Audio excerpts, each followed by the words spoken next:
Hello Saberland, Vader's Vault here, and we have something here that a lot of you have been waiting for.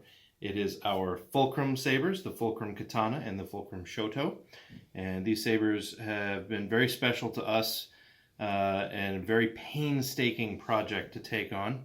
Of course, as you know, they might or might not belong to a former Jedi who left the Order and is in some new show called Rebels. These are the curved Ahsoka sabers from Rebels, and these are the Vader's Vault Katana and Shoto Fulcrum model. It was a very long project, and that we had to make lots of decisions on how we wanted to get these things done, what level we wanted to go to in regards to accuracy, how we wanted to install the electronics. And whenever we do a project, we always try to incorporate functionality within the aesthetics of the design to keep it accurate as much as possible. This is why we've done things like hidden the sound venting, or we've included the greeblies as actual functional switches. We've hidden the recharge port in the bar where there are other greeblies to sort of conceal that without having any really unnecessary holes on the outside of these beautiful hilts. They are billet machined from solid blocks of aluminum, and they come apart in two pieces when they're machined. There's a concealed panel that covers all the electronics, but that is sort of sealed up when we put all the rest of the pieces on. They are a 7/8 inch blade. We decided to go with a 7/8 inch rather than a 1 inch for a few reasons. Number one being that the saber blades in Rebels are very thin to honor Ralph McQuarrie's original concept art.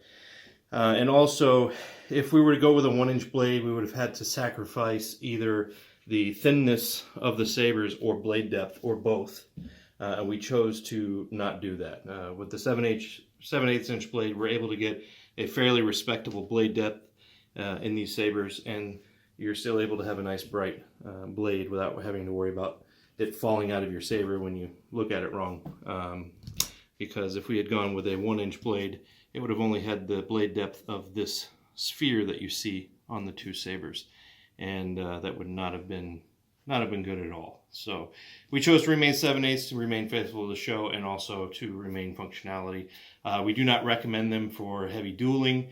Light sparring or choreography should be fine. But they're beautiful pieces that have been, like I said, machined out of billet aluminum. Then they have been soda blasted to a nice soft velvety finish, which has then been anodized clear in two different shades, as they are shown in the reference art provided by LFL for color coding. And we have everything in here has been meticulously crafted, whether it's the CNC machining or the CNC laser cutting for these side panels to get those crisp diamonds, and also so we can get them in the differing colors, to the chassis on the inside that has been expertly designed to hold all the electronics safely and securely. And one of the delays in the project that we've encountered, the chassis had to be redesigned several times just because we wanted to get better access. A big thing for us at Vader's Vault is user friendliness of the design. We want the end user to be able to access every part of the saber that they need to. And when you're talking about custom sabers with custom soundboards, you want to be able to access those soundboards. In this case, the Plector soundboards, which have micro SD cards that you can make changes to, upload different sound fonts, whatnot. So the first couple of iterations of the chassis were very, I wouldn't say impossible, but they were very difficult to access the SD card, and that just wasn't acceptable to us. So we went back to the drawing board a few times on the internals to get something that I think is a very workable solution, which we'll go on later in the video. This video is going to be two parts. It's going to be this part where we're showing off the sabers, and then the second part will be sort of showing how to access all the fun stuff. So like I said, we've got billet machined aluminum, we've got handcrafted, expertly crafted chassis on the inside, we've got nice real genuine copper in the sphere up here on the katana, as well as in the little switch greeble there, and also on the other side of the Shoto where the bolt goes through. The sound vents, like I said, were sort of concealed. We didn't want to put any ugly holes in the side of the hilt. So on the katana, they're actually fairly concealed there in the rib cage. You can't really notice them unless you're looking for them and you know they're there. The Shoto, unfortunately, there wasn't a great topographical feature to hide the sound vents on. So there is one concession where we have a small crescent-shaped slit here along the back side of that plate. It's very unobtrusive. You don't really even notice it, but it does allow for some great sound event because it's right directly over the speaker. So that is our one concession on the sound venting design. The kill key is here, so when you pull it, the apprentice lives. You will hear the Saber boot up in whatever sound font that it comes with, or that is on at any given time. It does come with 4 sound fonts.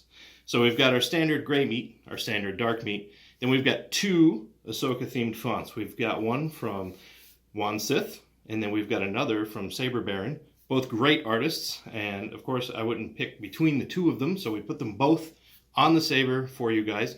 The Saber does have room for 2 more fonts, so you can add or change out to your heart's content. Since both Sabers are operationally the same, we're going to demo it with the Shoto here. So we're just going to go over some of the basic operations. If you're familiar with our Sabers, you know we use Plector Lab soundboard, which operate on 2 switches. So you have a main switch and an auxiliary switch that operate your auxiliary effects like blaster block, lockup, force effect, and also allow you to access the different fonts. And if you have an RGB Saber, allows you to scroll through the different colors. So we're just going to go through a few of those operations, a few of the features, and then show it with the blade in it, so you guys can see it in action. So we'll just pull the kill key here. The apprentice lives. Okay, so first off, there's a couple features you can do while the Saber is off, but booted. You can press and hold down the aux switch, and that will change the sound fonts. It comes with 4, like I said, it does come with 4 sound fonts, so you can scroll through those. You can add 2 more, up to 6, and scroll through those while the Saber is off, and you'll hear the boot sound for each font. Now, from there you can turn it on, or if you're late at night, you want to wake people off, you have the mute on the go feature, which is holding the aux switch, turning the Saber on. That way you get all the lighting effects, all the blaster blocks, the lockups, the color change, but no sound. Now this does reset when you turn the Saber back off, which you hear the retraction noise. So that resets it every time. That way you don't have to go into any menus or anything like that to turn the mute on and off. It just resets when you turn it off. So if you want to turn it back on normally, you can ignite it, or you can mute it again and turn it back on and mute. When the Saber's on, you have your blaster block by a tap of the button, and you have your lockup with holding it down. With the force effect, it's a little tricky to master, but you have to press it and hold it while doing a motion. And that has more of a force push sound, a little bit difficult to hear on video. Each font has its own different force effect, blaster block, and lockup sounds. Some of them range from force lightning to force chokes to vocal stuff. It just depends on what you put on there.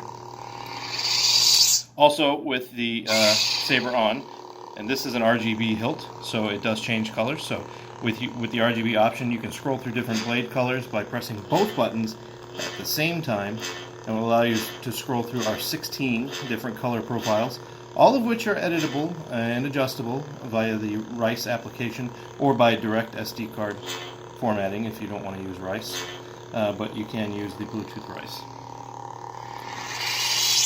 Alright, so let's put the blade in it. The blade that it comes with is going to be a 7/8 inch blade. Now, like our other blades, we do not glue our film in, so you don't want to dump that film out. So we always recommend putting the Saber on the blade rather than the blade in the Saber. That way you save yourself the hassle of knocking your film out.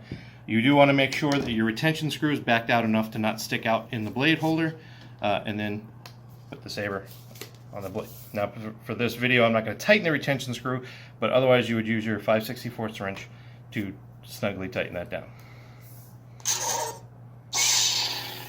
Alright, and then here you got some blades there. We'll go back through the colors. We got red, like a dark or cool red, the orange, yellow, lime green, minty green. We got blues,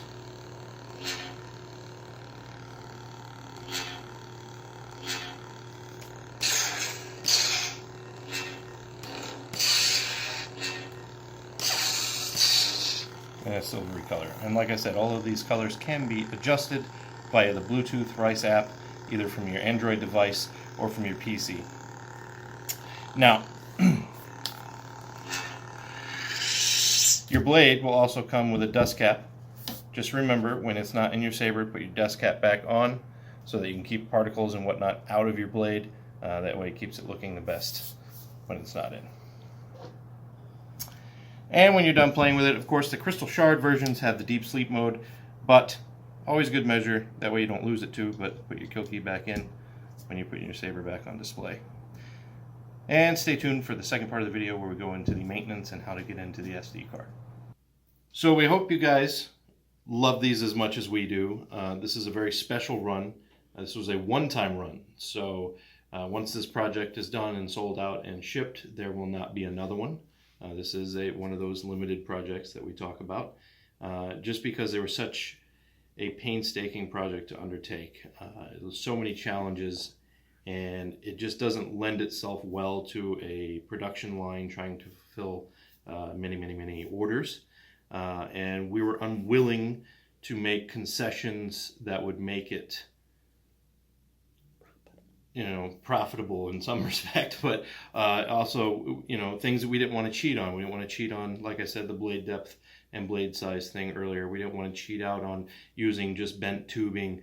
We went and had everything billet machine, so everything looks crisp and tight. And then we went with anodizing and soda blasting for the finish. And, we went top quality with electronics and top quality materials with the copper and the American aluminum. And, of course, all of our machining, like everything else, is machined here in the United States, right down the street. So we have the utmost control during the process. We made several visits during the machining of these just to see how things were going and to change things during the process that weren't going to work out for installation purposes later. And everything came together into an actually just a very beautiful set of sabers that we're very proud to put our name on. And we think you guys out there who are the collectors and the guys who have appreciated our work for the last 10 years will appreciate these sabers as much as we do. So they are coming your way. These are just the first pair of many that we've assembled the last several weeks. And so over the next several weeks, we're going to try to get out the rest of the run. So please be patient. It is paying off for you guys. The end is nigh, and you will have these beautiful pieces in your hot little hands very soon. And stay tuned. If you're on this run, stay tuned. I'm going to show you how to access the SD card, things like the charger and whatnot. So thanks again from the vault. And these are the Fulcrum Katana and Shoto sabers. All right, guys, so for those of you who are on the run and patiently waiting your sabers, I'm going to show you a little bit about the different pieces and parts and what you're going to need to know to use and maintain them. Just like normal convention sabers, we've got the different buttons that you have to use to activate and access the different sound effects and whatnot. And then you've also got your blade retention screw. So those things are all there. Unlike most of our other hilts, except for the hilts in the limited edition section, this does have a recharge port. There is no removable battery solution in this saber. There is no possible way to have that happen at all under the sun ever. So we did have to concede and put a recharge port in there. But it functions well, and for the limited nature of these hilts, we feel that was a small price to pay. So we've got, like I said earlier in the video, your main activation switch here, your auxiliary tactile switch there under that little plunger, and your blade retention screw is right here. That is an 832 size screw. We will be supplying you with a 5/64 inch Allen wrench to access that and be able to tighten your blades in and take them out of your sabers. Okay, so like I was mentioning, your blade retention screw is an 832 retention screw. So we will be supplying you with a 5/64 inch Allen wrench. For the sake of this video, I'm going to be using a universal key for some of the other functions, but 5/64 there. Now, this is your kill key. Though the Crystal Shard has a sleep mode, it is always prudent to put the kill key in when you're not using the saber or when it's in storage. Now, obviously, if it's on the charger acts as a kill key and will cut the power to the board during any charging or otherwise. But for the sake of just putting it on a stand or on your shelf or whatever, I would recommend just putting the kill key back in. Also, I always recommend putting the kill key back in after you've removed the pommel and you're accessing the SD card. I would put the kill key in so as to not create any corruption with the SD card and voltage and all that. So I'm going to go over with you some of the functions of this saber. It is like a lot of our other sabers in the way that it operates, but it's good to know this anyway. So you have your main activation switch here. You have your auxiliary switch here, which you can use to change sound fonts. The apprentice lives. And just like with our other sabers, pressing and holding the aux switch while turning it on will put it in mute mode, so you can operate the saber without having any sound. With the saber turned on, the aux switch is your blaster block, your lockup effects, your force effects,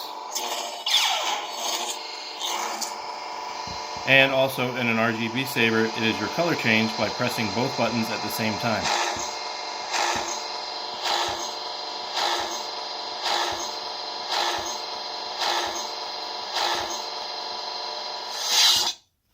Okay, now, accessing your SD card.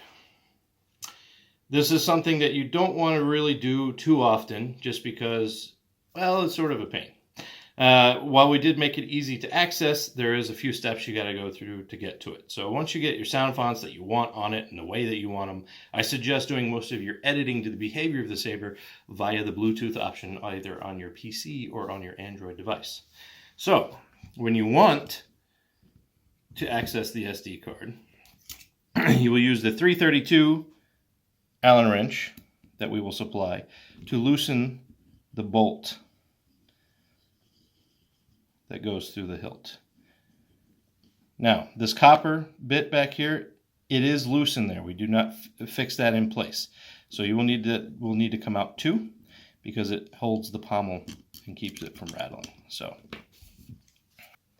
So this copper greebly is loose in there. It is not glued or epoxied in there, so it can come out and probably will when you try to pull the pommel out. Now, if you wiggle the pommel a little bit, the panel back here will pop up slightly. That's okay. It's going to aid you in getting the pommel out the rest of the way. Now, when you're back here, you'll see this little loose extension piece. It's only loose with the pommel out. That's actually perfectly sized to fit just inside the pommel there. It's an extension that actually does slide out. It is tight though, because we don't want it loose. And you want to be very careful because you don't want to break that off. But this is your SD card. It's in a locked holder. Now, like I said earlier, before you take that out or make any changes, we want to put our kill key in right here. All right, so now that the kill key's in, you can put your fingernail in this little slot right here on the top and slide it forward towards that way. And that little door lifts up and you can take your SD card out. Then you can put all your changes onto it, change your sound fonts, do whatever you want to do in your PC. Place the SD card carefully back in there until it fits in its preordained slot. Close the door and slide it backwards this way until you hear it click. It doesn't take a lot of force, so be gentle. Then again, being gentle, lift up on this carriage piece and push it back into the hilt, like that. Then you'll want to take your pommel and replace it. Now, that panel should come up a little bit because that copper piece is in the way. So either it comes out or the panel lifts up slightly. So take your kill key out and carefully slide your pommel back into place. Press that copper bit back in. You'll hear it snap into its slot that's in the pommel. All right. And then you'll put your bolt back in using your 332 Allen wrench, and you will start screwing it back together. Now, you do not want to go too tight with this. Once you get the panel tight and you feel the screw snug up, you only want to give it like another quarter turn after you feel it make contact. Like right now it's making contact, a little bit of a turn there, it's snug and tight. Then we can put our kill key back in, or use the saber, whatever is on your mind at any given time. The katana differs only in the fact that the greebly on the other side that holds the bolt is a different style. It's more of a washer than an inset greebly. It's on surface mount, so you don't have to worry about it coming out or anything like that. That you will use an 1/8 inch Allen key, which we will also supply, to take that out. But it is the exact same process as the Shoto. Once you remove that, move your kill key, you can take your pommel out, access the SD card. Make sure, before you make any changes to your SD card, that you make a backup copy of your default files on your computer. This ensures that if you were to mess something up or something were to get corrupted during the processes, you have a backup copy that you can then format the SD card with and be good to go and safe. This has been your tutorial on how to use and access the SD card on your Vader's Vault Fulcrum. We hope you enjoy your sabers. We're enjoying getting them out for you, and they're exquisite pieces. Thanks again from Vader's Vault.